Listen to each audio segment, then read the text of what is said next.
Welcome to HJT Design Radio Straight Talk, a show dedicated to exploring all aspects of creating a great dental office, where the only dumb question is the question that's not asked. Here's Jim and Han. Good evening, Jim Jarvis here, along with my co-host Han Tron. How are you, Han? I am fabulous, Jim.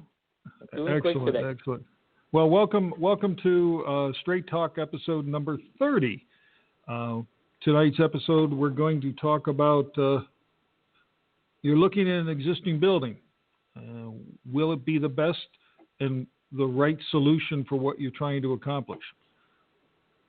We've got a pile of expertise when it comes to dealing with projects like this.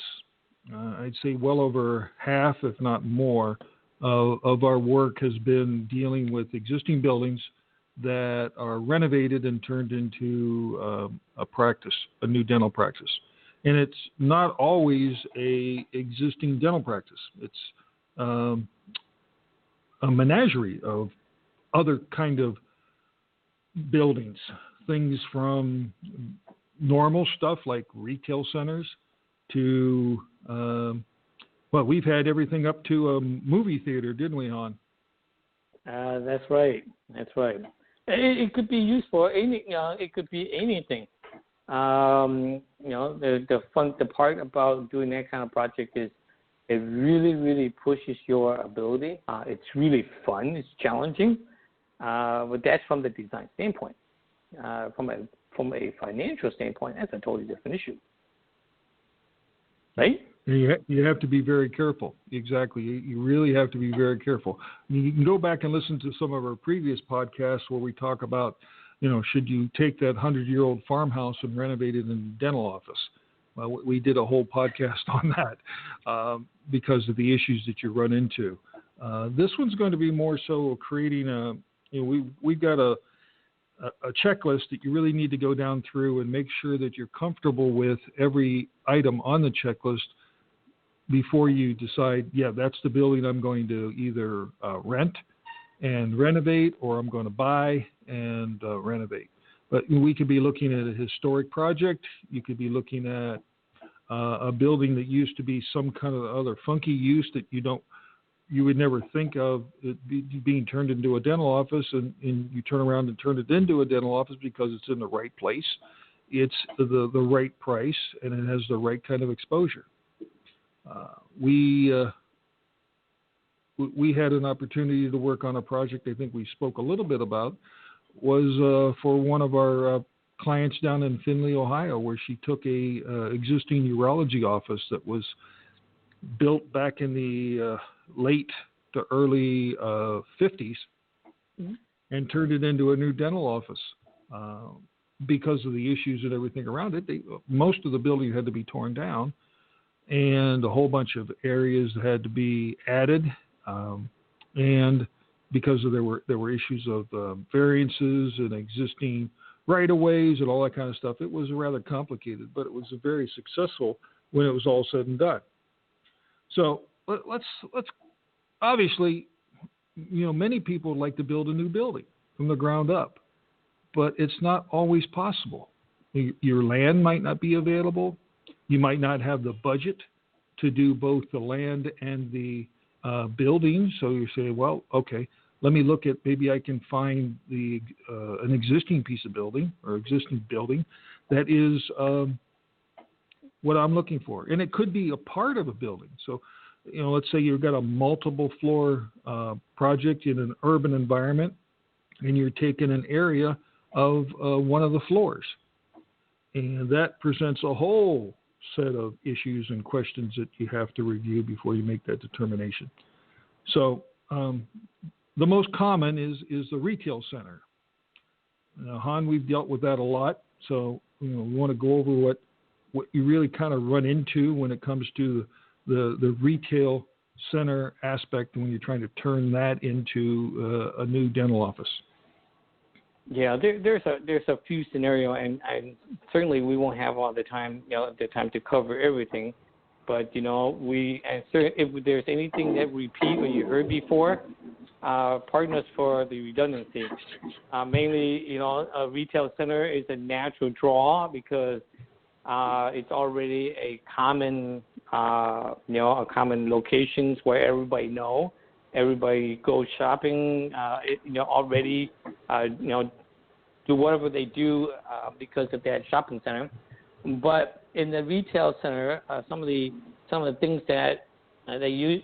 First of all, you shouldn't assume anything. Okay, going to a retail facility, you can count on changes. There is nothing that's going to be fixed. In other words, if you go next door to you is a jewelry store. That's wonderful. They're quiet. They bring, the clientele go there to spend money and so on and so on. But 6 months down the road, it could be turned into, a restaurant, a bar, and things like that. The dynamic of that, your environment would change.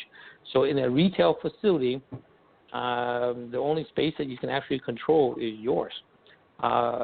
You can control some of it or minimize some of the pitfall through a little bit of creative lease negotiation and things of that nature. Things that we run into, other than besides things that things associated with parking, access, and all that stuff. One in particular that we ran into that was kind of caught us off guard is if you go into a facility where there's an existing large space and you have to subdivide it. Make sure that the lease and the discussion of who's responsible for subdividing it, who's responsible for paying for it, and when that needs to be done. Because if it's not addressed early on, it could really drag on. So that is one pitfall that we encounter that we have never ran into before, and it did delay the project because the landlord basically dragged their feet. It cost the project about roughly 3 months before it can get started because of that. So that is the pitfall. And another thing is the walls between the unit. Okay, if it's existing, make sure that it is sound insulated. Make sure that it goes up to the deck and seal. It's required to be to have a certain fire rating. There's maybe some stipulation where if the whole building is sprinkler, then the wall may not need to go to the full deck, but to the deck above. But the worst scenario that could happen in that situation is that your neighbor could be a Chinese restaurant. Okay, the aroma next door could be more than you want to handle. So a demising wall go to the deck above, seal and all that stuff will minimize those issues. Jim? Yeah, exactly. And Han touched on some of the most important points, but you want to look at this from the criteria. The criteria is location. Obviously, as Han said, because it's a retail center, there's a lot of traffic. Hopefully, you've got a good exposure within the center itself. The other important part of that is parking. How much do you get? How much do you have really available to you? Is it going to work with what you need to have? But mostly, is it real parking that you can have your patients park at? Because if you're sandwiched in between two very high volume users, that means you say, well, that's perfect because I'm going to have tons of people walking by my front door or seeing my front sign. Well, that's true, you will. But if no one can find a parking space, that's a negative. So you got to be real careful about that, and at least have the ability to have the necessary amount of parking for your client. Now, obviously, you can always force your staff to park behind or in a further location and walk and that kind of stuff. The other is exposure. Exposure within the center we talked a little bit about, but exposure in the sense that, where can you get light? Where can you get natural light? Where are your windows? Is the corner available on that center where you have the opportunity to be able to take some side windows or put some side windows in, as opposed to just having windows on the very front facade, like 90% of all retail centers. The construction quality and the actual structure itself, Han touched on, you really need to make sure that all those things are in place that need to be there, like whether there's fire rating between the demising walls, what's happening with the roof structure, is the building sprinkled, is there the necessary amount of exits, and so on, so that you can satisfy the life safety code issues and get your building permit and eventually your construction occupancy permit and open your doors. Now, Han, you also talked about utilities. So utility systems like gas, water, sewer, electrical, HVAC. There's a lot of centers out there that maybe used to be an old grocery store that, you can get grocery stores into 60 or 80,000 square feet. Then they started to break those up. Well, all those systems have to be broken up. And like Han said, you've got to make sure that that's covered in the lease and who does it and when they do it, so that you're protected. So, the retail center is a very viable dental office conversion. So, and it could be just about anything. But go down through that checklist and make sure that it works. Han? Yeah, when we say retail center, naturally there's two. There's two types.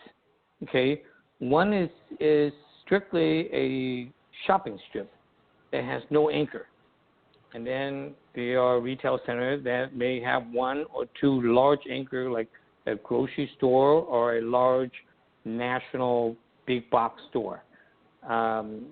Ideally, you want the one that draws the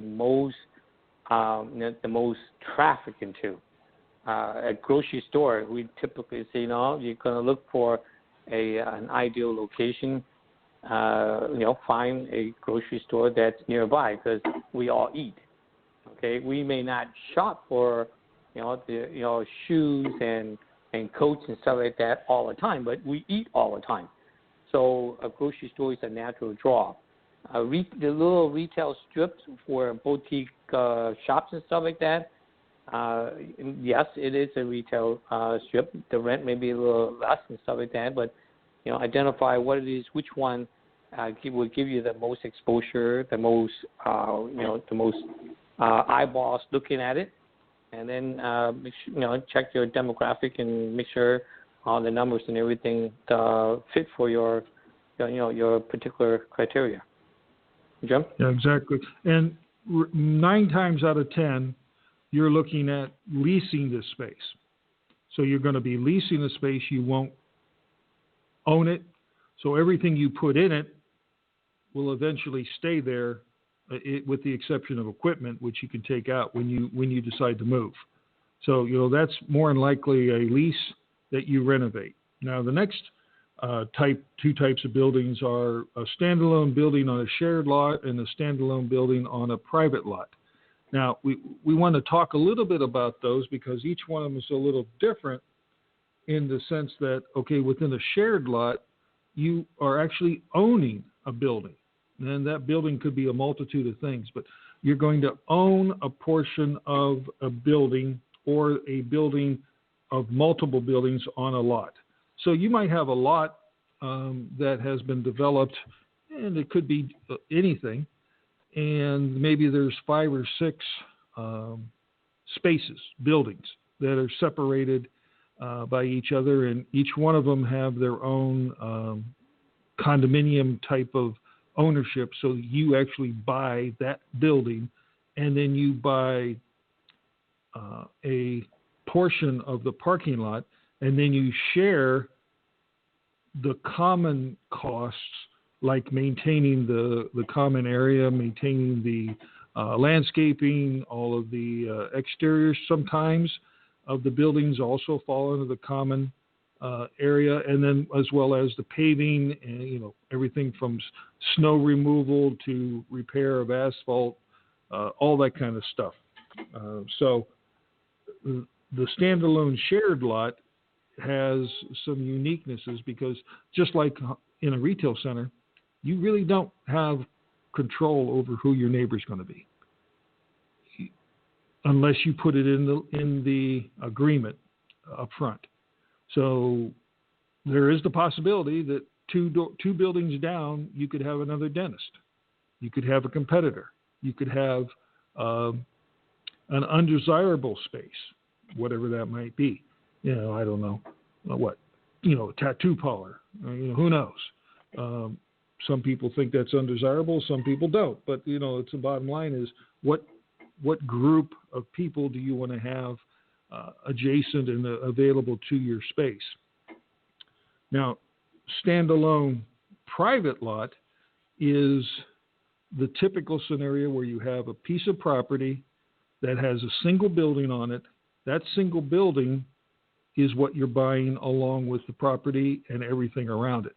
So that's the most controllable for you. You basically own it. You're able to do anything you want to it, and it's yours. So one day, if you decide no longer to be there and you want to move to some other location, you can sell that building and all the improvement in it, as well as the equity maybe that was developed or created. So both the standalone building on a shared lot and the private lot give you that advantage that you're able to actually buy and then improve and then sell, be able to recoup that equity. And again, the same criteria, the location, obviously, is there room for parking? Is there enough parking? If there's not, is there room that I can put more? What kind of exposure do I have in the way of windows and orientation? And what do my neighbors look like? Is there enough square footage? Sometimes there's not enough square footage, and you have to put an addition on. Is there a room then on that property, both on a shared lot or a private lot, that will allow you to place that addition so that you can go from, there's only enough room for a 3-op, but you actually wanted 8. Well, you need to have enough square footage. Evaluate it from the construction quality and structure to make sure it's the right kind of structure. Now, here's a unique one, Han, that you were talking to me about before the show, having to do on what I would call a shared lot, would be like a multi-story building in an urban environment where you're going into and maybe you're buying one of the floors. And you were discussing the floor construction. You want to tell our listeners a little bit about that one? Yeah, it's rather unusual to even find. It's a concrete plank. Think of a large slab that has round shaft cuts into it to reduce weight. There is reinforcement strands in there to give it strength, and it's built so that it can so it acts as a floor deck or a roof deck.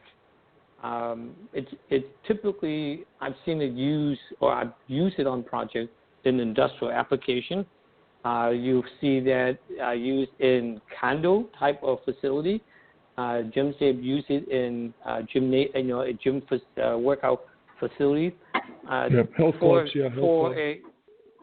A health club. But for a dentist office, it will be rare. But of course, if the building's in a great location, have great visibility, have it's growing and all that stuff.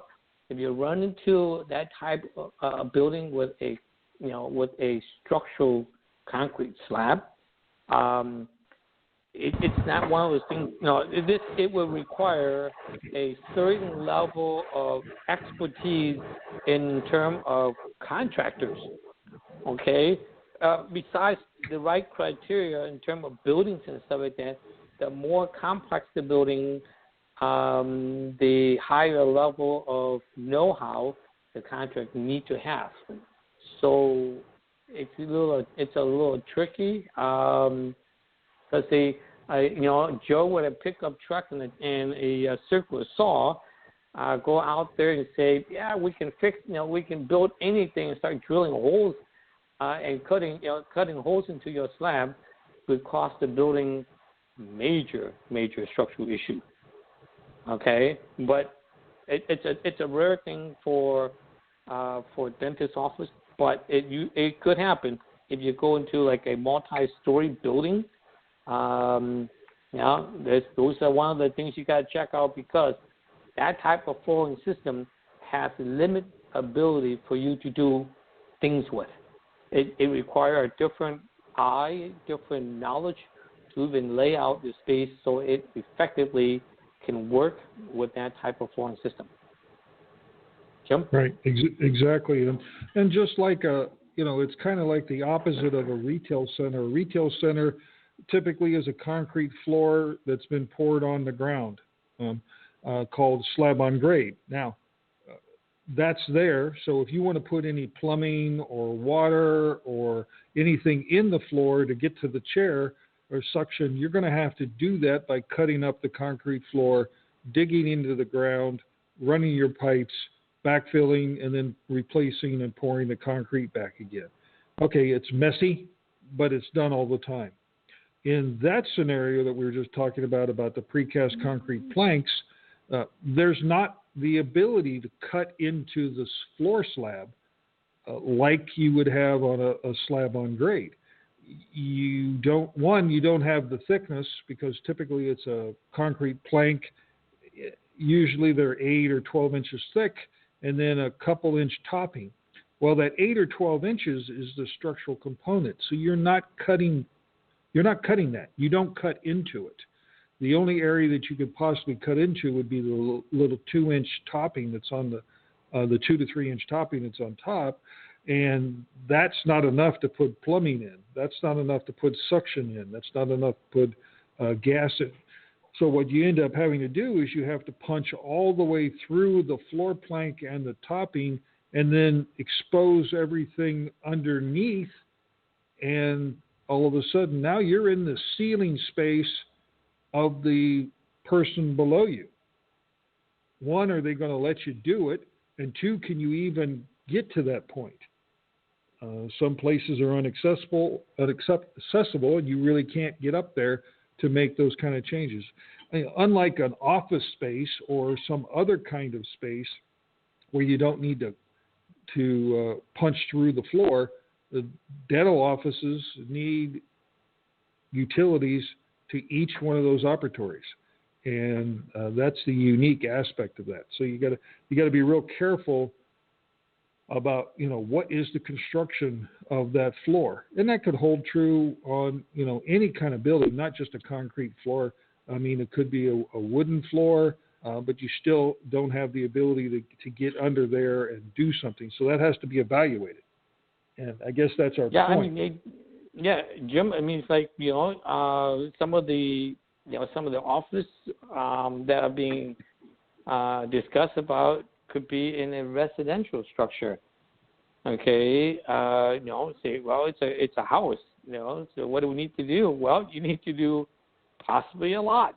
You might have to reinforce the the existing floor structure because it doesn't have the proper load to carry a commercial office requirement. So just be aware.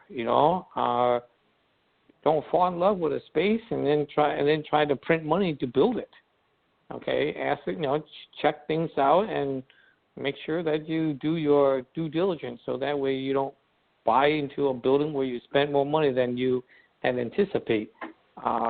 Certain structure have certain characteristics that you have to work with and be prepared to pay for.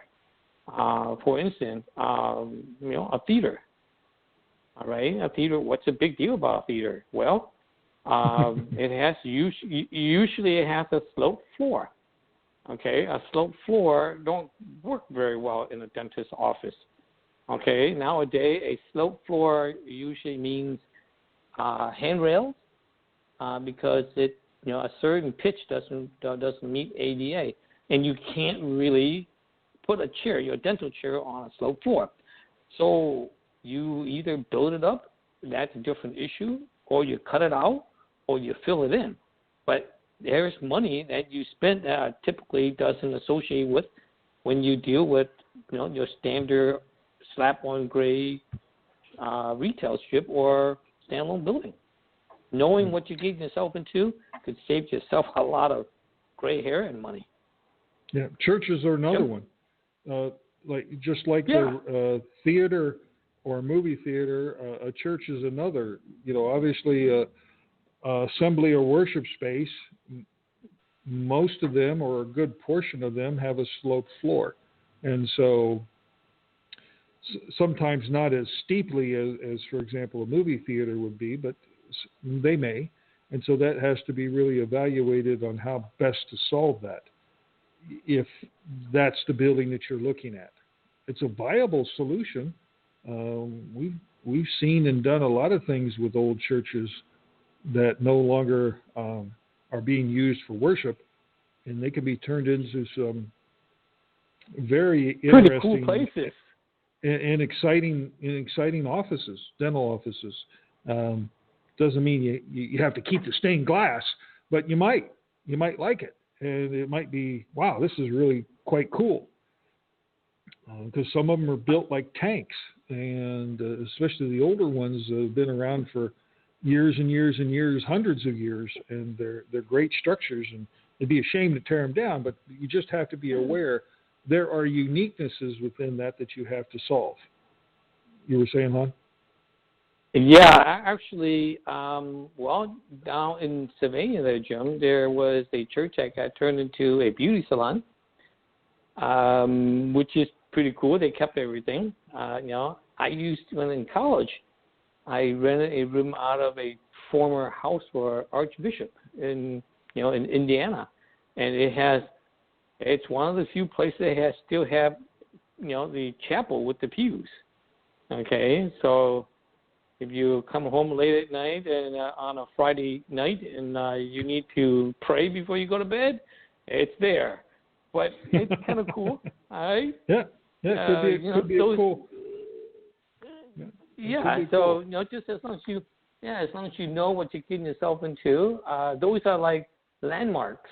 Okay, they are iconic buildings.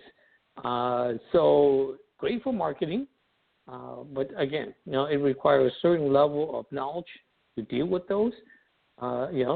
Jim had done his fair share, and I have done mine, and together we have done other projects that require a little bit of creative, thinking. So those are fun. Those are very fun. But again, they're a little bit more difficult than just simply a brand new building from the ground up. Yeah.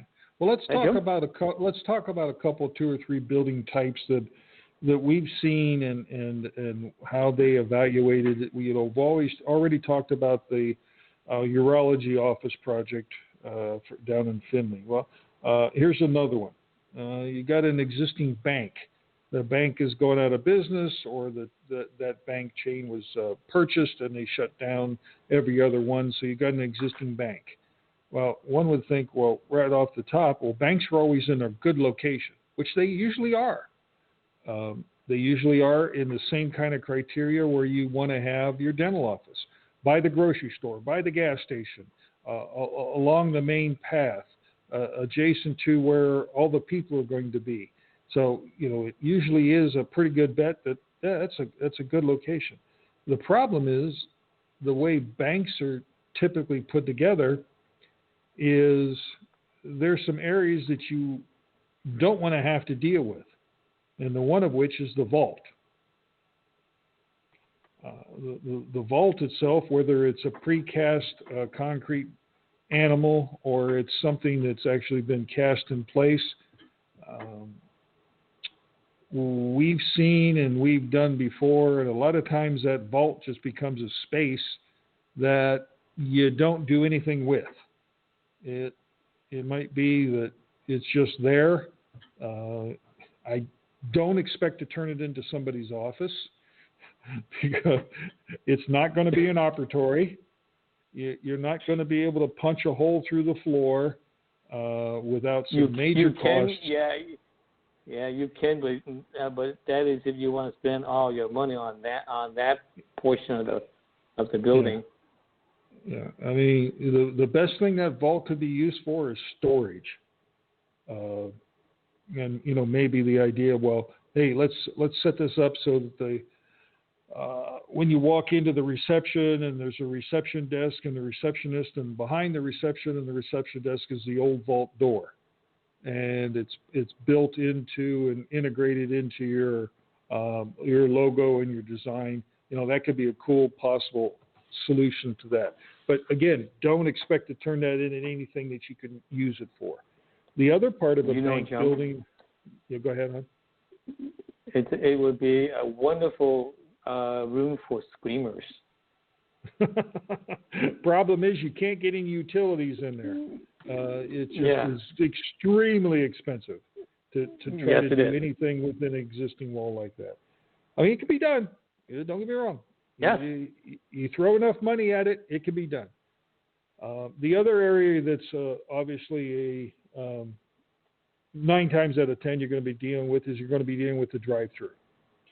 So the whole aspect of the drive-through, the canopy that's typically there, all the suction tubes that deliver the little cylinders back and forth, all of that stuff. What are you going to try to do with that? Are you going to enclose that space and turn it into working interior space, or are you going to demolish part of the building and take down the canopy? Are you going to just leave it there, and then it becomes like, okay, it's like this eyesore kind of thing, and how best does that work?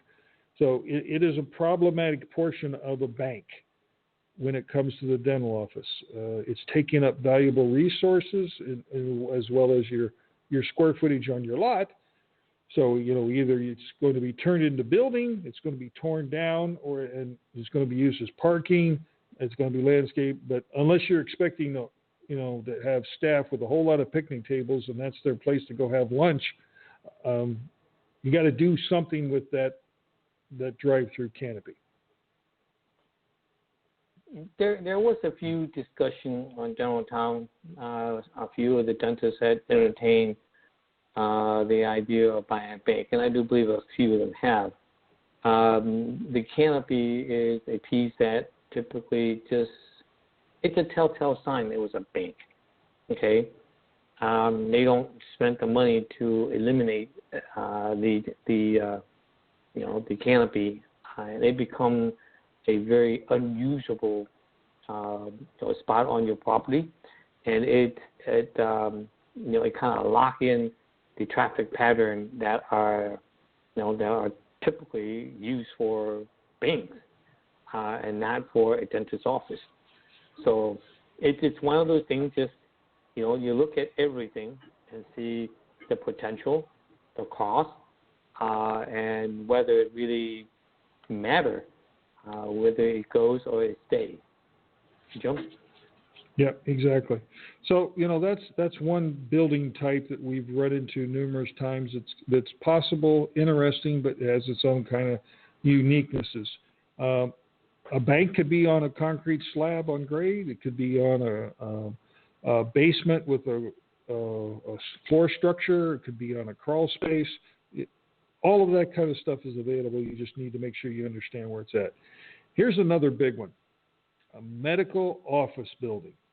And this could be a standalone, single-story medical office building that's sitting in a group of other medical office buildings on several acres, and you're sharing a whole bunch of parking spaces. And there's building A, B, C, D, E, F, G. Each one of them are, 5 to 10,000 square feet apiece. We see that a lot. And you may come in and say, okay, I'm going to take part of building B I'm going to take half of it, and I've got a 5,000 square foot spot that's mine. Well, medical office buildings create some uniquenesses. You want to talk a little bit about that one? Well, medical facility, it's basically just that. It's usually attracted, your medical practitioners, solo, internists and family doctors and stuff like that. Would it be a good fit for a dentist office? Sure. Depends on the floor. Depends on, the bylaw that govern the building access to the space below to install utilities and stuff like that. But you typically, you will experience basically the same thing. Access, because it's not a retail strip, so it doesn't have to be on the main street with 2 or 3 access points. Signage is usually pretty awful when you deal with medical or commercial offices because your signage that it may go on a pylon, it may go on the door, but it's small. It's usually small. It may go on a directory inside the building if you have common corridors and things like that.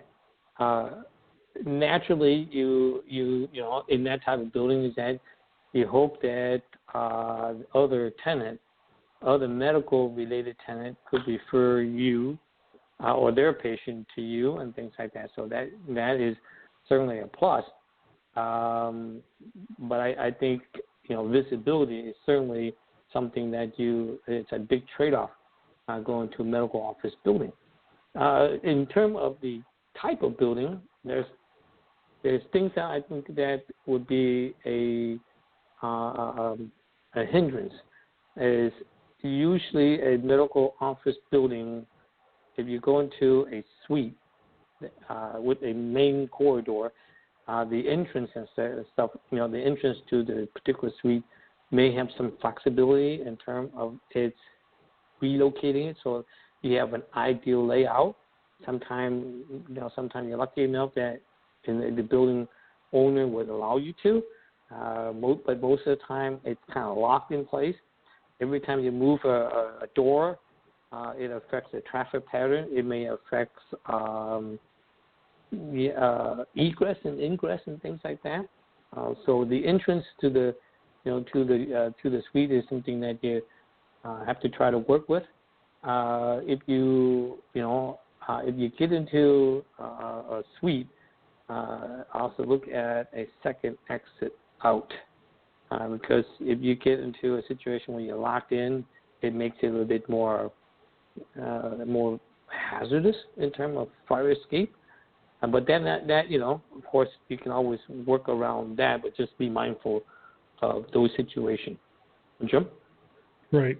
And then one of the big things that unfortunately the misconception is out there that, okay, that's a medical office building. They had 12 exam rooms. That means I have 12 operatories. Does that work? Don't think so, does it? Usually not. Usually not.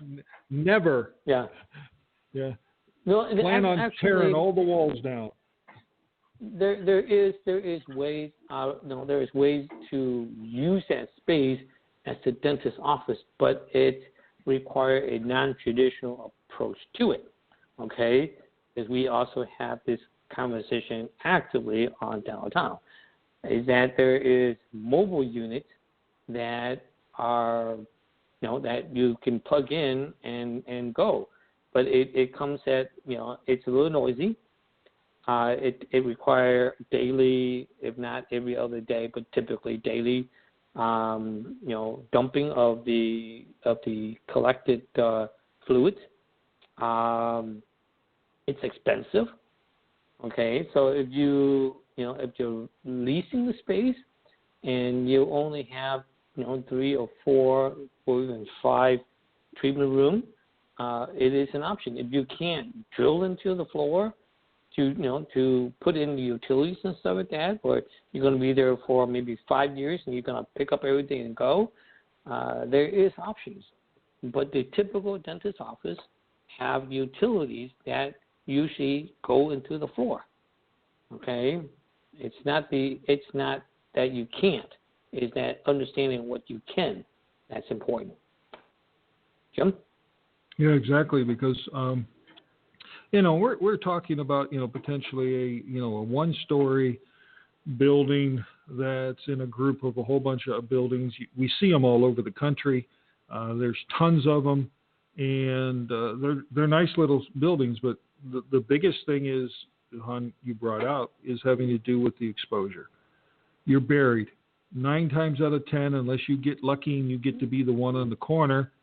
As you enter the complex, you're going to be buried. You're in building G. Bill was in one of these kind of facilities a long time ago, and he was in building, I think it was G, which was behind the other building, around the corner from a building over there by this other building. You needed breadcrumbs to get to it. They all look alike.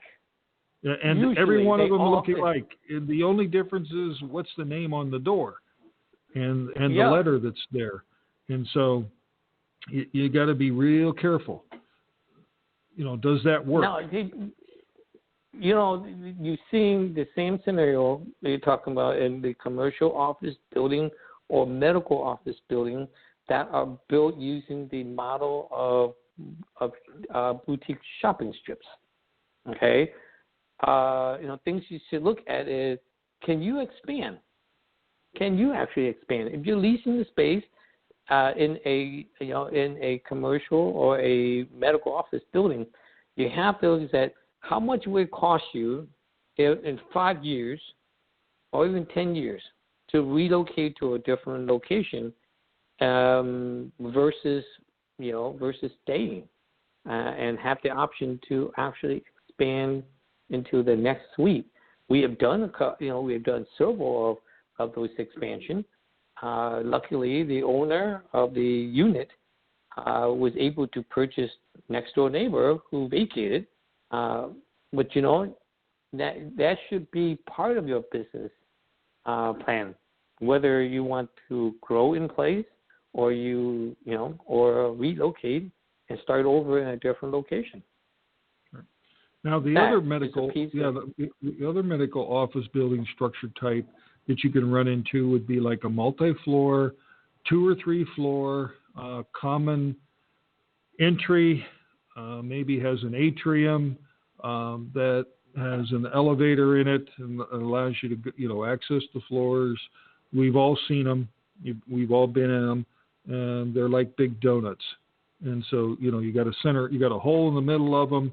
You got spaces all the way around the perimeter, and you've got a corridor that runs all the way around, an elevator, and you're one of the tenants within that space. Again, signage, location. People don't know where you're at unless they read your ad. You've got one little name on a placard that maybe is on the building sign as you walk up to it. So it may only be the opportunity that you have to take because there's nothing else around. But it's not the first. It wouldn't be our first choice because of that. And then you also run into those issues we talked about before. What's the floor construction like? How can I get my utilities in? What's my neighbors like? As in, do I have the potential to expand if I'm getting 3,000 square feet now, but maybe 5 years from now I need to be at 5. The extra 2,000 square feet could be hard. Then you run into, okay, well then I've got to relocate to a different floor or a different area, leaving all what you've done there before to stay there. So it's one of those issues. We've seen that, haven't we, hon? We've seen it plenty of times. Yeah. Now, the other kind of building type, which is getting more and more prevalent, is what's called the mixed use, where you have multiple types of uses. Now, when I use the word uses, I mean it in a code standpoint. From the building code, they look at the use of a building and they break it up into criterias around the life safety concerns. And it does all kinds of things. They talk about things like square footage per person so that it can establish occupancy, so that would then turn around and establish the exit widths. And they deal with fire ratings between the units because one area maybe has a larger occupancy or a more flammable material within that occupancy, so you want to separate those different uses. So let's say you run into a situation where you've got a business or a office kind of structure that is on the first floor. And on top of it, you've got residential apartments or condominiums. Those are a different use. They have a different set of criteria, and they fall under a different code. Typically, they have to be separated from the use by a fire-rated structure. So that floor system is going to have a fire rating in it. If it's the other way around and you've got residential floors below you and you've got commercial or business or office above, then your floor is fire rated. So your floor has to have a fire rated separation between the two uses, and that becomes a lot of times the rub, where you can't punch holes through that and run utilities.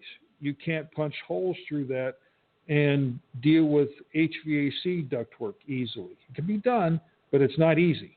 And it becomes what do we call that, Han? The proverbial money pit? Yes. They just start printing. Yeah, and unfortunately, we were having meetings, and one of the doctors said,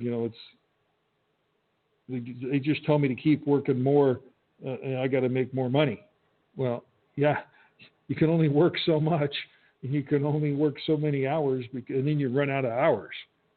And so, it becomes an issue of what's the ideal is not to work more and more hours, is to work smarter to be able to collectively get ahead faster. And that really pertains to what we're talking about here, as to being smart about the selection of the space or the selection of the building, because it may be the coolest thing around and it's the neatest building, and it's like, oh man, I got to have my office there. But it may be the absolute worst possible selection from a business standpoint because of what you're going to have to do to it to turn it into a dental office.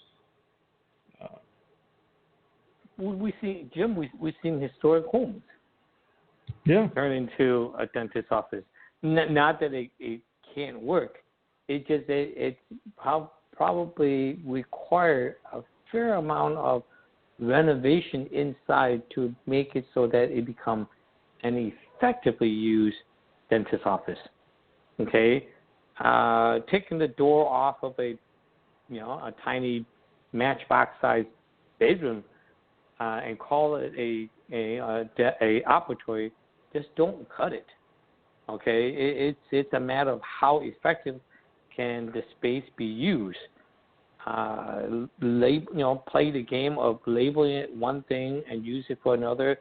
Just don't, it's not the right way to do things. That's one way to get yourself in trouble. Okay, so a historic structure are wonderful looking. It has great workmanship from a standpoint of design, architecture, and just the beauty of it. But like say, the term money pits mean exactly that. If you have a love for architecture and get yourself an old building, it will require a lot of love, and that love usually translates into money. Yeah. Okay. Exactly. So, and don't get us wrong, there are a ton of other building types that are out there. I mean, theoretically, it could be an old warehouse. It could be, an existing health spa, or a health club. I mean, there's a bunch of things. I mean, it could be an old school. I mean, you just think of it. There are tons and tons and tons of existing buildings throughout our country, and I'm sure many of them are very viable as dental offices. But just go back through and use the checklist and the criteria. Does it fit the location criteria? Is it in the right location? Is it within the right location within the property? Does it have the proper parking capabilities? And remember how we calculate parking. We've talked about it before. We'll talk about it again. You have 12 operatories. That's 12 cars. You have 12 people or clients in the chair. You might have 12 people in the lobby. So that's 24 cars. Now you're going to have staff. The staff at 12 operatory, you're going to have what? Close to 12, aren't you, Han? Yep. So we're up to 36. And then you got your support business staff. You got another, maybe 5 or 6 there. So you're at 40 parking spaces, minimum. And then go to the other criteria that the human one is if someone drives by and sees that more than 80% of the parking lot is full, they don't stop. So you effectively are deterring your first-time client if your parking lot is always full. I mean, there's this one medical office building over in Sylvania that I go to for my dermatologist, and I don't know what they were thinking. It's a gorgeous building, a great location, and everything else, but they're probably 30 parking spaces underparked. And every time you go into that parking lot, you're driving around and around and around to try to wait until somebody comes out because 90% of that parking lot is full all the time. Is this the building on Haroon Road, Jim? Yeah, you know it. And I know exactly what you're talking about. You know it, and it creates a reputation. Now, the only reason why I go there is because my dermatologist goes there, and it's the only place I can see him. And so you deal with it, but you don't want to have to put yourself in that position. Trust me, if I could find a dermatologist that I would be comfortable with, I wouldn't go there. I would go someplace else. I saw that building went up. We are. Yeah, it's just the way I saw that building. I saw that building built, and I thought there's going to be like a real estate or an insurance company, because they don't require that kind of parking. Yeah. And so and then exposure. Make sure you have the right exposure and the right windows and the ability to keep or put windows where you want to have windows. Obviously, make sure it fits your square footage. If there's not enough square footage in that building today, is there room to be able to add to it or take adjacent space to get the square footage that you need to do what you're trying to accomplish? And then number 5 is the construction quality and the structure. Are those things there that will allow you to easily turn this into a dental office?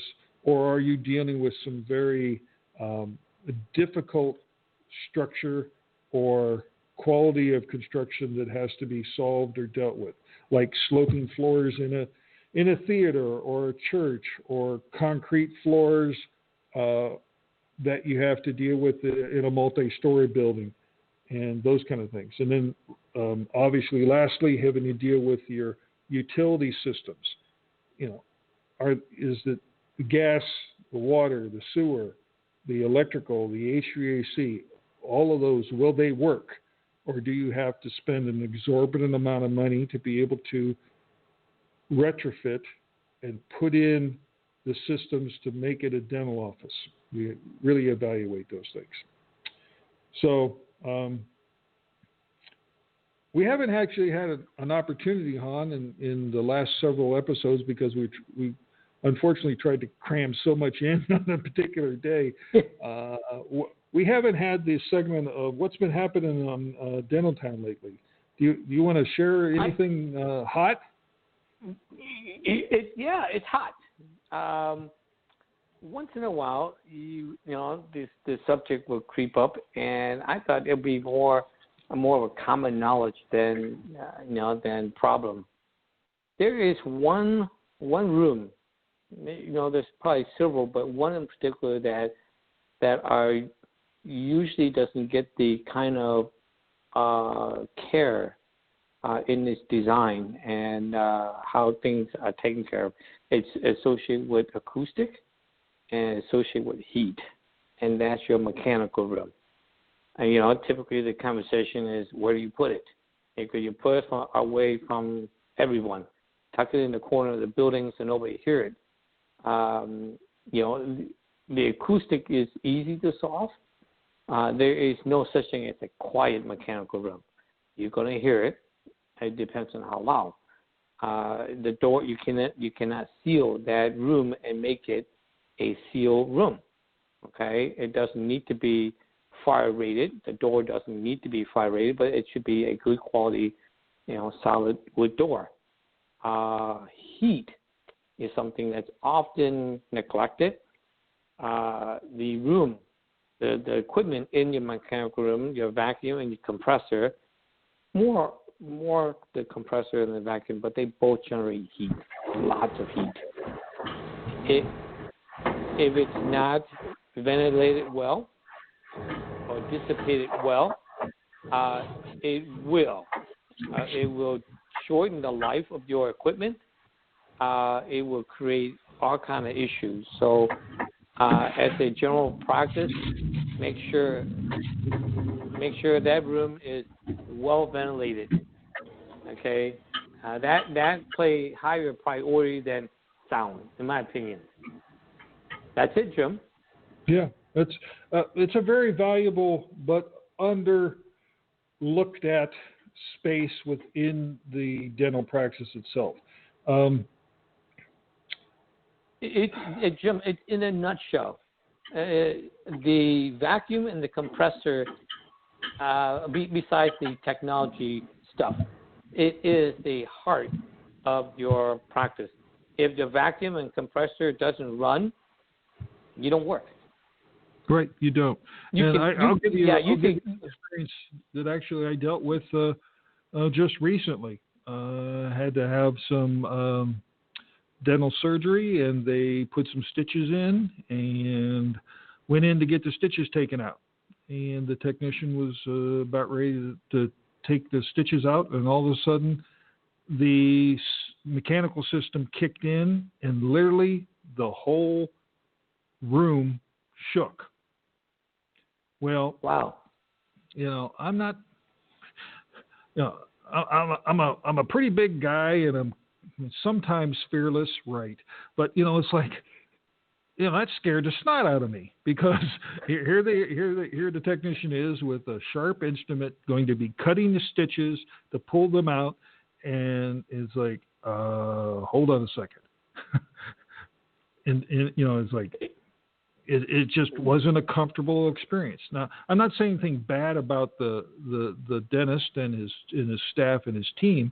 It's the building. It's the mechanical system, and what does it do to your practice?